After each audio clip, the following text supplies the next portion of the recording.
A string of car burglaries that rattled a northwest Oklahoma City neighborhood. But that isn't all. The suspect is a runaway teenager who has been living in a shed.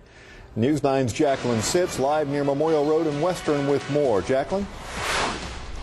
Hey, Kelly and Amy, good evening. Now, that person has been reported missing since March. Now, we're told that's because he's a teenager who's been a runaway. And this is where we're told he's been living for the past few months, right behind an old business building and inside this shed. And while this is the place he was calling home, he was actually burglarizing his neighbors right down the street.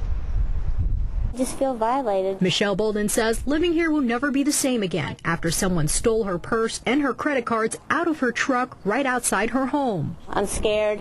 I've even taken the garage door openers out of my car. I make sure it's locked every night. I've got a padlock, security on my gate now. I make sure it's just, you never know. I'm actually kind of scared. What Bolden described as a family-friendly neighborhood has turned into a target for burglars. The suspect, a 15-year-old teenager, police believe lived in this shed behind an old Sonic drive-in, not too far from this neighborhood. They did find what appeared to be the lock cut off of this shed, and they could tell from going inside that there had been somebody staying there. There was personal belongings, there were sheets, clothing. Inside, they found items belonging to several Metro residents. When they looked at one particular item of clothing, an ID card fell out of this piece of clothing. They saw the name on it. They were able to find out who that was and get a phone number for them.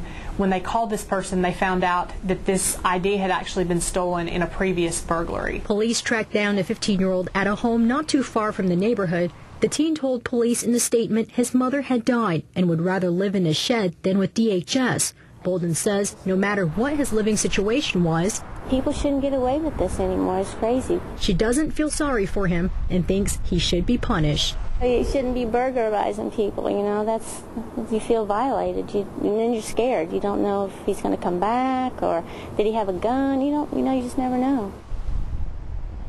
Now, the 15-year-old is in juvenile custody this evening, and police believe there's at least one other suspect who may be involved in this string of burglaries. If you have any information, you're urged to call the Crime Stoppers at 235